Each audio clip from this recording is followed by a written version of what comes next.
So, papasok na kami sa loob. Wala po. Hi. Happy birthday. Thank you. Pasok.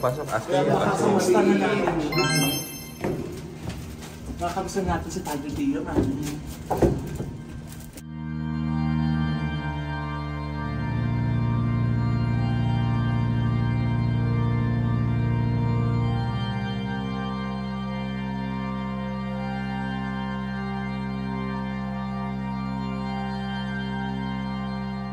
So, dito yung open church. So, dito nagmimisa yung pare. Ayan, para lahat ng mga devotees na nandito sa labas ay maririnig na maigi. Actually, pag maraming tao, Hi. Are you a devotee? Yeah. Of Padre Pio? Yeah. I always pray at Night. I just always pray at night. Ayan. Hindi, during the time na, di ba, when nanay was sick. Yeah, we go and cry to Padre Pio and extend nanay's life. Yeah, tsaka may nilalagay tayo yung glove ni Padre Pio na sinuot niya. Tapos pinapahid natin kay nanay. Yeah. Nalala ko tuloy si mother.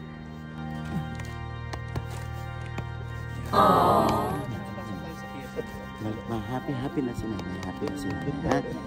Actually, tuwan-tuwa siya up there. Oo. She's so happy for you and Jen. Okay? Tama na. Parang gusto mo na ako sumama kay nanay eh. Ma, ano nafe-feel mo na nandito ka ngayon sa simbahan ni Padre Pio mismo dito sa San Giovanni? I wish, it's a wish that's inside my heart. And I'm opening it and lifting it up to St. Padre Pio. It's my silent plea, my silent intentions, and lifting it up. Mama, ang ganda ng birthday mo. Nakakay Padre Pio ka. Yeah, I Happy know. birthday, Mama. Love you, Ma. Love you. Happy birthday, Ma. Thank you.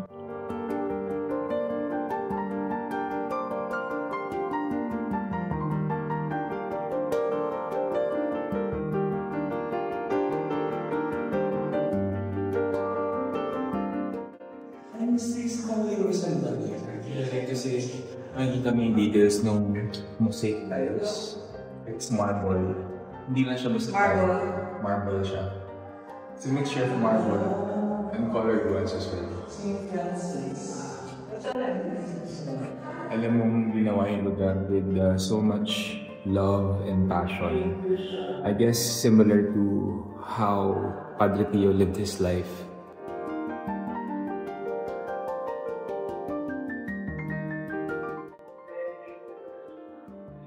It's really a nice way of spending Mama's birthday also. Kasi every time ako ay magkakasakit or isa sa pamilya namin ay magkakasakit, lagi niya binibigay yung mga napahid niyang relic dun, ay napahid niyang mga panyo, glove dun sa relic ni Padre Pio pag nasa Manila. Sobra siyang devotee. Nakakatuwa. Naniniwala ko kay Pio talaga.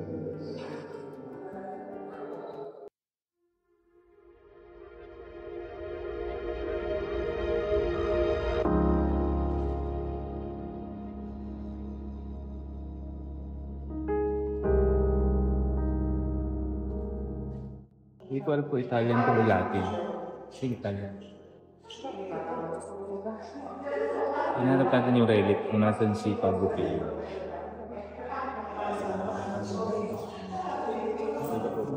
Saan?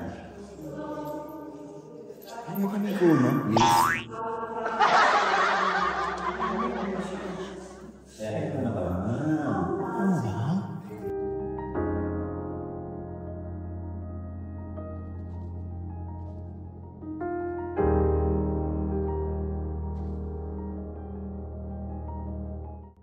Tignan natin yung relic ni Padre Pio.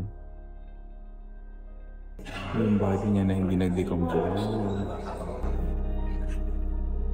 First time.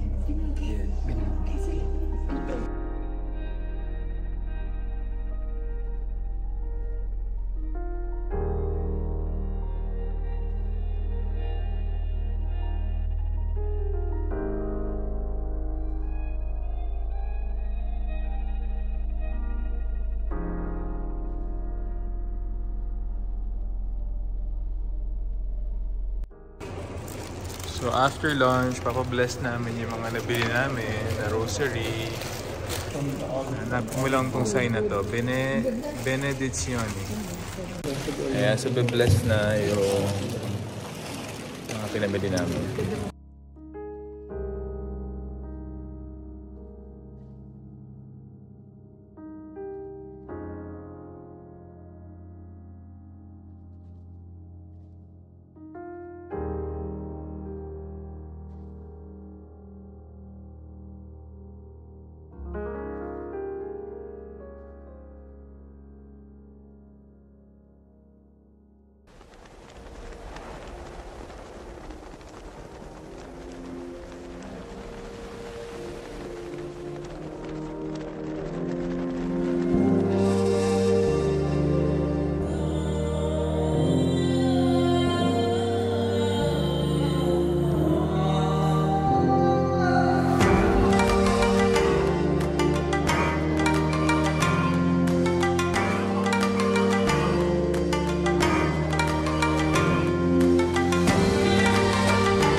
Heavenly Father, as I stand in this sacred place, the sanctuary of St. Pio of Pietrelcina, my heart fills with gratitude for the gift of this Holy Week. In these days of reflection, I remember the sacrifice of your Son, Jesus, whose love poured out on the cross redeems and renews us all. Today I lift up in prayer every soul you've placed in my life, my dear family whose love anchors me, my friends who walk beside me through joy and trial, my subscribers, followers, and all who share this journey with me. May your grace touch their hearts. And to every person I hold dear, known and unknown, seen and unseen, I ask your blessings to overflow in their lives. Through the intercession of St. Padre Pio, bearer of Christ's wounds and spiritual guide to the weary, I humbly ask for healing. Heal our bodies, minds, and spirits from all that weighs us down. Mend broken hearts, restore hope where it's been lost, and soothe the aches we too often hide. May Padre Pio's prayers remind us that even in suffering, we are never alone, for your mercy transforms pain into purpose.